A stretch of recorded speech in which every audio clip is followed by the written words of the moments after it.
सर्वप्रथम सभी को क्रांतिकारी जय फूले, जय भीम, जय सर छोटूराम। मैं बहुत बहुत धन्यवाद करना चाहूँगी जिन्होंने मुझे यहाँ पर आमंत्रित किया और परभूवाला गांव के सभी ग्रामवासी, मेरी मातृशक्ति, सभी युवा साथी और मंचासीन सभी को बहुत बहुत आभार। मुझे देखकर बहुत खुशी हो रही है। ये मेरा आज का दूसरा ऐसा सम्मेलन है जहाँ पर पुरुष कम और महिलाओं की जो संख्या है वो बहुत ज़्यादा है। एक बार खुद के लिए जोरदार तालियां। इसी से ये पता चलता है कि कितनी महिला जागृति आई है। मुझे बहुत खुशी हो रही है क्योंकि हिसार में जब मैं गई थी तो मैंने यही चीज़ देखी थी। मैंने वहाँ पे भी इस चीज़ को अप्रिशिएट किया था।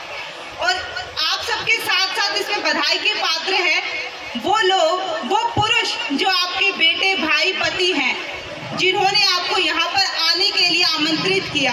तो मैं उनको भी बहुत बहुत धन्यवाद कहती हूँ। जैसा कि हम सबको विदित है कि आज 132वीं जयंती जो डॉक्टर B.R. अम्बेडकर की हम यहाँ पर मना रहे हैं। मुझसे पहले काफ़ी वक्तागण अपना वक्तव्य रखकर गए हैं। बहुत ही कुछ सीखने को मिला, बहुत जानने को मिला। बहुत अच्छा लगा कि कुछ लोग ऐसे थे जिन्होंने पहली बार मंच से शुरुआत की है। आप सभी बधाई के पात्र हैं और ऐसी छोटी छोटी शुरुआत होती रहनी चाहिए। अब मैं बात करना चाहूँगी अपने महापुरुषों की। Doctor B.R. Ambedkar. Doctor B.R. Ambedkar थे क्या? ये क्या नाम है? किसका नाम ऐसे बार बार लिया जा रहा है? क्योंकि बहुत सारी मेरी मातृशक्ति है, बहुत सारे बुजुर्ग ऐसे हैं जो उनके नाम से अनभिज्ञ है। तो मैं डॉक्टर B.R. अम्बेडकर को यहाँ पर डिस्क्राइब करना चाहती हूँ। नारी मुक्तिदाता, संविधान निर्माता, राजनीतिक, अर्थशास्त्री, स्वतंत्र भारत के पहले कानून मंत्री doctor B.R. Ambedkar,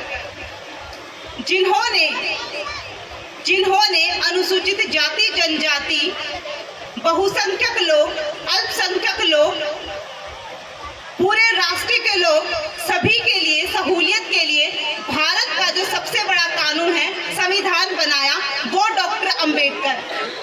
doctor Ambedkar ने 3 बातें अहम रूप से कही थी। शिक्षित बनो, संगठित रहो, संघर्ष करो। Be educate, be educate and be organize. इसका मतलब है शिक्षित बनो, शिक्षा प्राप्त करो। क्योंकि डॉक्टर अम्बेडकर जानते थे कि आने वाला समय कैसा रहेगा जहां पर शिक्षा की कितनी ज्यादा जरूरत होगी। शिक्षा की महत्वता को बताते हुए और शिक्षा की महत्वता को दर्शाते हुए डॉक्टर B.R. अम्बेडकर, जिनका रिकॉर्ड आज भी अनब्रेकेबल है, 32 डिग्रियों के मालिक थे, जिनका आज रिकॉर्ड भारत में तो क्या कि संसार में नहीं टूट पाया है। मुझे गर्व है इस बात का कि मैं उस समाज से संबंधित हूँ, उस समाज में जन्मी हूँ जहाँ पर सिंबल ऑफ नॉलेज कहे जाने वाले व्यक्ति को आज न सिर्फ भारत में, पूरे संसार में उनकी जयंती मना रहे हैं। एक दिन में 24 घंटे होते हैं, 20 घंटे 18 मिनट का जो रिकॉर्ड एक दिन में पढ़ने वाले वो डॉक्टर अम्बेडकर है, जो आज उनका रिकॉर्ड अनब्रेकेबल है, वो किसी से भी नहीं टूटा। अब मैं बात करती हूँ बी एजुकेट, संगठित रहो। संगठित का मतलब है इकट्ठा रहो, एकत्रित रहो। आप यहाँ पर संगठन में बैठे हैं, संगठित बैठे हैं, आप कितने अच्छे लग रहे हैं। हमारे महापुरुषों का जो कहना था वो यही था, अगर हम इस हाथ की उंगलियों को ऐसे खोल देंगे, अगर सामने वाला हमें एक मुक्का मारेगा तो हम हाथ से नहीं रोक पाएंगे। हम मुक्के का जवाब अगर हाथ की 5 उंगलियों को इकट्ठा करके मुक्के से देंगे तो सामने वाले को जोरदार पड़ेगी। तो यही है संगठित रहो। लेकिन आज दुख की बात है कि आज हम कुनबे में, परिवार में, गोत्र में, जातियों में, जमात में ऐसे बिखर गए हैं, ऐसे टुकड़ों में बट गए हैं कि जैसे मानो कि हमें इसमें गर्व महसूस होगा। बल्कि यहाँ पर अगर हम अकेले रहे तो हम पिटेंगे भी, और जो लोग हमारे ऊपर सदियों से शासन करते आए थे वो शासन भी करेंगे। आज हम अपनी वर्तमान स्थिति को देख रहे हैं कि आज हमारी वर्तमान स्थिति क्या है। वो सिर्फ इसलिए क्योंकि आज हम खंडित हैं, आज हम टुकड़ों में बटे हुए हैं। कोई कोई गोत्र के नाम पर, कोई जाति के नाम पर, कोई धर्म के नाम के, कोई जमात के नाम पर। डॉक्टर BR अम्बेडकर अखंडता की बात करते हैं, किसी चीज को खंडित करने की बात नहीं करते। तीसरा उन्होंने कहा था संघर्ष करो, बिना संघर्ष के कोई भी उपलब्धि सफलता प्राप्त नहीं होती। ये हमारे महापुरुषों के त्याग और बलिदान से हमें शिक्षा लेनी चाहिए, जिन्होंने अपने 4 बच्चों को कुर्बान कर दिया।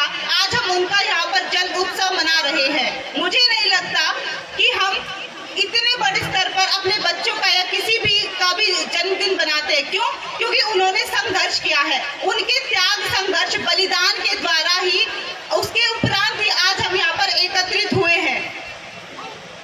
अगर हमारे बच्चों को एक कांटा भी चुभ जाता है तो हमें इतना दर्द होता है कि हम बता नहीं सकते। लेकिन जिस व्यक्ति ने अपने 4 बच्चों को कुर्बान कर दिया, अब उनकी पीड़ा सोच भी नहीं सकते, वो डॉक्टर अम्बेडकर है। कहते हैं कि हर कामयाब पुरुष के पीछे एक महिला का हाथ होता है, इसमें कोई दो राय नहीं है। माँ रमाबाई बेशक से अनपढ़ रही, लेकिन उन्होंने डॉक्टर अम्बेडकर का साथ किस तरीके से दिया वो मैं आप सभी के बीच बतलाना चाहूंगी। जब डॉक्टर अम्बेडकर विदेश में शिक्षा प्राप्त कर रहे थे, चूंकि वो स्कॉलरशिप पे गए थे, उनके पास आर्थिक स्थिति इतनी मजबूत नहीं थी, उनके पास इतना पैसा नहीं था कि वो अपने पैसे के दम पर विदेश में जाकर शिक्षा प्राप्त करें।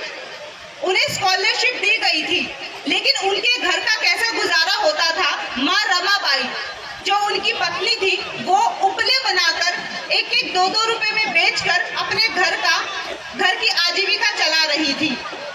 अगर माँ रमाबाई उस समय पर डॉक्टर अम्बेडकर का साथ नहीं देती तो शायद हम यहाँ पर एकत्रित बैठकर, अच्छे पोशाकों में बैठकर, आपके बीच आपकी बेटी यहाँ पर हाथ में माइक लेकर खड़े होकर बोल नहीं रही होती।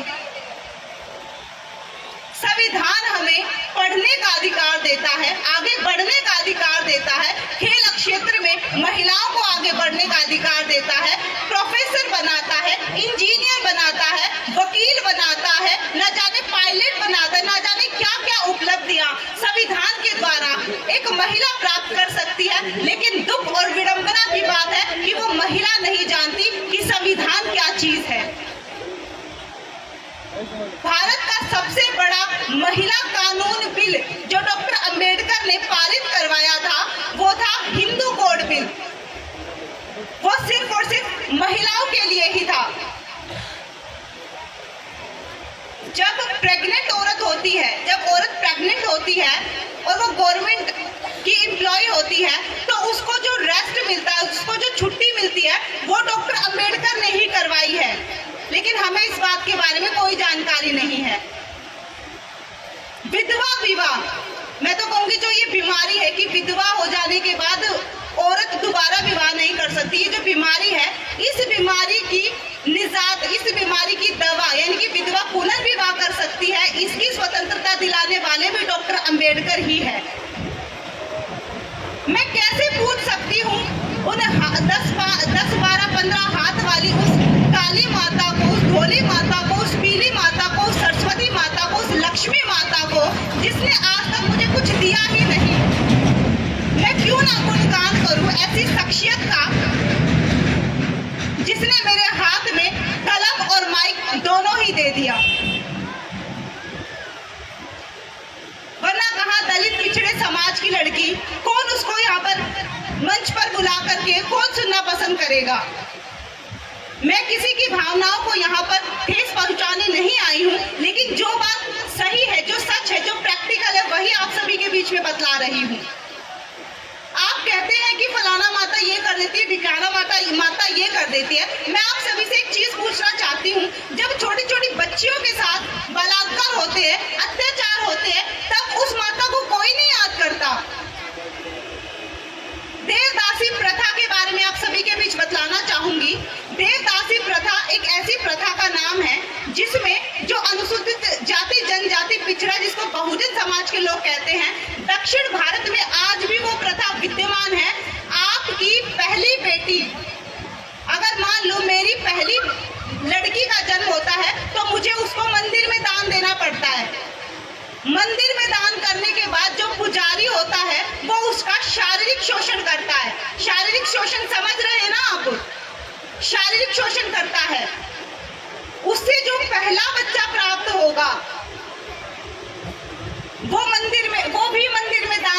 जाएगा। आप सोचिए, आप अपनी फूल सी पहली बच्ची को मंदिर में दान कर दे और कोई भी पंडा पुजारी उस पर अत्याचार करे, क्या आप बर्दाश्त कर सकते हैं? लेकिन दक्षिण भारत में आज भी ये प्रथा लागू है। कितने दर्द और कितनी शर्म की बात है। फिर भी हम गर्व से कहते हैं कि मैं फलानी माता का व्रत रख के आ रही हूँ। माफ कीजिएगा, मेरी बातों से जरूर आप लोगों को ठेस पहुंचेगी, लेकिन जो बात सच है वो सच ही है। अभी मेरी बहन कह रही थी, बहुत अच्छा उन्होंने अपना वक्तव्य रखा था घूंघट प्रथा को लेकर के। उन्होंने बहुत अच्छी बात बोली कि घूंघट इसलिए किया जाता है कि फलाना फलाना बुजुर्ग का मान सम्मान रखे, फलाना फलाना बुजुर्ग के लिए कि भाई उनके हम नजरों में अच्छे बन के रहे। लेकिन मैं एक चीज पूछना चाहूंगी, आप सभी में से किसी को भी नांगेली नाम की महिला का नाम पता है? बहुत अच्छी बात है, कुछ हाथ उठ रहे हैं, मुझे खुशी है इस बात की।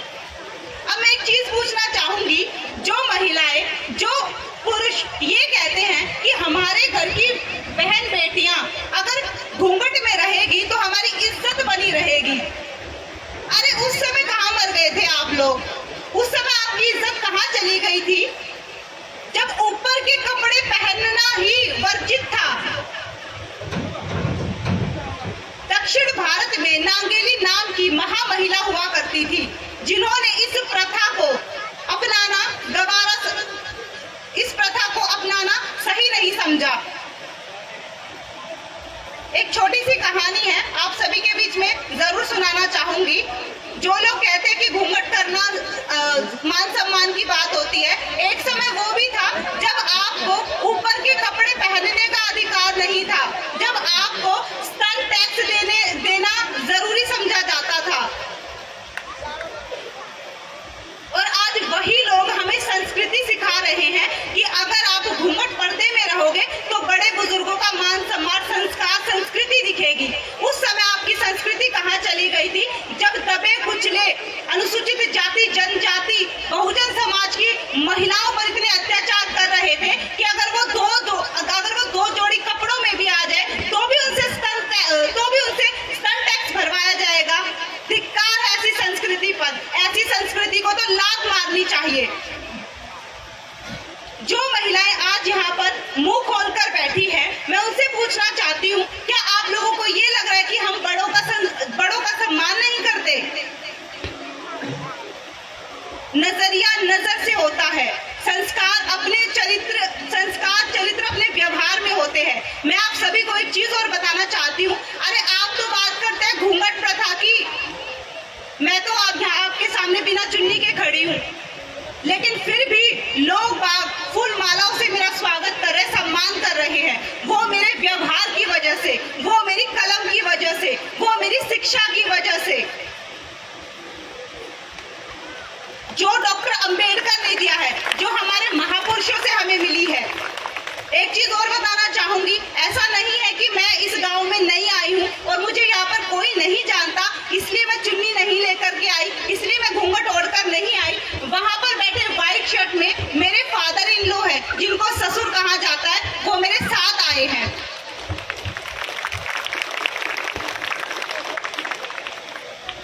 इसलिए कैसे कह सकते हैं हम, एक चुन्नी से औरत का चरित्र व्यवहार कैसे नाप सकते हैं? अगर एक औरत से किसी स्त्री का चरित्र व्यवहार नापने की कोई संस्कृति है, ऐसी संस्कृति को मत अपनाओ, ऐसी संस्कृति को लात मारो। अगर शिक्षा के क्षेत्र में आगे बढ़ने से अगर आपका परिवार ही आपसे रोकता है, तो सबसे पहले बगावत आप अपने घर से करो। जब तक आप शिक्षित नहीं होंगी, तब तक आप अपने हक अधिकारों के लिए नहीं लड़ सकेंगी, और अपने हक अधिकारों के लिए लड़ना आपका प्रथम कर्तव्य बनता है। एक वो भी महिला थी जिनका नाम सावित्रीबाई फुले है, एक वो भी महिला थी जिनका नाम फूलन देवी है, एक वो भी महिला थी जो झलकारी बाई थी, एक वो भी महिला थी जो रमाबाई है, एक वो भी महिला है जो मायावती है। आप जानते हैं उन सभी को? उन्होंने समाज की कुप्रथाओं को हटा करके, उनसे 2 कदम आगे बढ़ के अपने जीवन की नई शुरुआत करी, ताकि उनका नाम इतिहास में दर्ज हो सके। झलकारी बाई जो युद्ध में लड़ी, सावित्रीबाई फूले जो कलम से लड़ी, फूलन देवी जिन पर अत्याचार हुए, उन्होंने बंदूक की नोक से अपने साथ अत्याचार करने वाले लोगों को उस बंदूक की नोक से उड़ा दिया। माँ रमाबाई अनपढ़ होने के बावजूद भी अपने जीवन साथी का साथ इसलिए निभाया ताकि इतने करोड़ बच्चे, इतने करोड़ लोग आराम से जी सके, रह सके, अपने हक अधिकारों को लेकर के जागरूक हो सके। लेकिन दुख की बात यह है, हमें पता ही नहीं है कि रमाबाई है कौन। जब तक हम अपने इतिहास को जानेंगे नहीं, तब तक हम अपने भविष्य को नहीं बना सकते। मैं कभी भी कोशिश नहीं करती कि 40 से 50-60 साल की महिला या बुजुर्ग को मैं समझाने बैठ जाऊं। मेरी कोशिश रहती है 7, 17 और 27 साल की उम्र जो युवा अवस्था होती है, क्योंकि किसी भी देश का भविष्य बनाने के लिए युवाओं की जरूरत होती है। यदि मेरे शब्दों से आपको ठेस पहुंची हो तो जरूर उस ठेस को अपने दिल पर लगाना, क्योंकि कहीं ना कहीं मेरे मुंह से कही बात, मेरे मुंह से निकले शब्द आपकी जो ठेस पहुंचाएंगे, कहीं ना कहीं आपको वो सही मार्ग जरूर दिखाएंगे। हमारे महापुरुषों ने जो हमें ये अच्छा जीवन दिया है, हमें इसका सत्कार करना चाहिए। लेकिन जिन्होंने हमें, मैं एक श्लोक के माध्यम से आपको एक चीज और बताना चाहूंगी। मनुस्मृति समृद्धि नाम की एक किताब हुआ करती थी, जिसको कानून कह सकते हैं। संविधान से पहले मनुस्मृति कानून लागू था, किस पर? सिर्फ दलित बहुजन अनुसूचित जाति जनजाति के लोगों पर। उसमें क्या था? उसमें एक श्लोक ये था, ध्यान से सुनिएगा, ढोल पशु शूद्र नारी सकल ताड़ना के अधिकारी। अर्थात ढोल पशु शूद्र और औरत यानी कि नारी सिर्फ और सिर्फ ताड़ना के अधिकारी है। सिर्फ और सिर्फ उनको पीटना ही चाहिए। क्या ये सही है? क्या आप लोग सिर्फ पीटने के लिए हो? मुंह से बोलो, मुंह से बोलो। तो फिर जो उस किताब में लिखा है, आप वो चीजें तो मानते हो। जिस किताब में ये चीजें लिखी हुई है ना, जिस किताब से ये श्लोक लिखा गया है, उस किताब की बहुत सारी चीजें आप अपने जीवन में करते हैं। मूर्ति पूजा आप करते हैं, भंडारों में आप जाते हैं, जागरण कीर्तन आप करते हैं। जिन लोगों ने, जिन चीजों ने हमें कभी कुछ दिया ही नहीं, सिर्फ हमसे लिया है, आप उनके पीछे पड़े हुए हैं। अरे जिन महापुरुषों ने हमें इतना अच्छा जीवन दे दिया, आपको नाम तक नहीं पता। कितने दुख की बात है। भारत में सबसे ज्यादा शोषित, पीड़ित, चाहे वो किसी भी जाति धर्म समाज की औरत हो, वो महिला ही है। और सबसे ज्यादा मैं कहूंगी कि रेवोल्यूशन, क्रांति करने की जरूरत वो महिलाओं को ही है। मेरी बहन, अभी छोटी बहन कह के गई है कि गुलामों को गुलामी का एहसास दिला दो, वो अपनी बेड़ियां तोड़ने के लिए खुद उतारू हो जाएगा। अरे महिलाएं तो सबसे ज्यादा गुलाम है, पति की गुलाम है, बेटे की गुलाम है, पिता की गुलाम है, ना जाने किस किस की गुलाम है। अगर आज भी आप लोगों को एहसास नहीं हो रहा तो कभी एहसास नहीं हो सकता। मेरी बहनों, मेरी माताओं, समझो, जानो, इतिहास रचने वाले सिर्फ पुरुष ही नहीं हुए हैं, महिलाएं भी हैं। उनको जानने की आवश्यकता है। अगर हम इतिहास समझेंगे तो अपने बच्चों को भविष्य बनाने के लिए प्रेरित कर सकते हैं। और माँ सबसे बड़ी गुरु है। स्कूल से भी पहली गुरु एक माँ है, जो अपने बच्चे को घर में आचरण, शिक्षा, संस्कृति, संस्कार सारी चीजें सिखाती है। अगर आप अपने बच्चों को वो आचरण, शिक्षा, संस्कृति सारी चीजें सिखाएंगे तो उन्हें दूसरे स्कूलों में जाने की कोई आवश्यकता नहीं होगी। अंत में मैं चंद लाइनें कहना चाहूंगी जो आज की दशा को और जो पुरानी दशा है उसको भी आप सभी के बीच उजागर करेगी। गांव से दूर एक बस्ती थी, तब अपनी कोई हस्ती थी, ना खुशियां थी ना सपने थे, दुश्मन भी सारे अपने थे। हम जीते जी भी मरे हुए, बस मुर्दों से संबंधित थे। ना रोने का अधिकार हमें, सुख बंदित थे। दुख भरी कहानी कहती हूँ, मैं पीर पुरानी कहती हूँ। अब सुनो सुनो, सब सुनो सुनो, ये छुआछूत, ये जात पात हमने पाए हैं जन्मजात। जो मालिक आका बन बैठे वो स्वर्ण सोच से मंडित थे, और हमारी परछाई से हर काज तुम्हारे खंडित थे। हम याचक थे, तुम दाता थे, हम महामूर्ख, तुम ज्ञाता थे। तुम मानस के राजहंस, हम पशुओं से भी कमतर थे। तुम मनुष्य श्रेष्ठ, हम नीच मलिन, तुम कामरूप, हम हेयहीन। तुम अवतारी, हम धरा बोझ, तुम राजभोग, हम मृत्यु भोज। तुम चंदा पूर्ण मासी के, हम ग्रहण झेलते सदियों से। ऐसी सोच बनाकर तुमने परसों तक अत्याचार किया। हरखू के प्राण हरे तुमने, फुलिया से भी व्यभिचार किया। दुख भरी कहानी कहती हूँ, मैं पीर पुरानी कहती हूँ, मैं पीर पुरानी कहती हूँ। दुनिया पहुंची है चांद तलक, तुम धरती नहीं बचा पाए। इन आंखों से जात पात के चश्मे नहीं हटा पाए। तुम सिर्फ गुलामी के पोषक, संवेदनहीन बने हैं शासक। झूठे मक्कार वियोगी हो, तुम शोषण में सहयोगी हो। किसी दलित का कोई बेटा कुछ पढ़ लिख कर बन आया है, क्यों सूट बूट में देखकर गुस्से से दिल भर आया है। दुख भरी कहानी कहती हूँ, मैं पीर पुरानी कहती हूँ। अब सुनो सुनो, सब सुनो सुनो, पीड़ा से उपजी कविता के हम सबसे पहले वाचक है। पत्थर में जो इंसान गढ़े, हम एकलव्य से साधक है। हम अनपढ़ है, अज्ञानी है, हम तो कबीर की वाणी है। ठान लिया फिर लक्ष्य न भूले, हम ज्योति पुंज ज्योतिभा फूले। जिनको पग पग पर मिले हैं घाव, हम ज्ञान पिपासु भीमराव। दुख भरी कहानी कहती हूँ, मैं पीर पुरानी कहती हूँ, मैं पीर पुरानी कहती हूँ। आप सभी का बहुत बहुत आभार। जय भीम, जय संविधान, उपासना, हरियाणा बहादुर।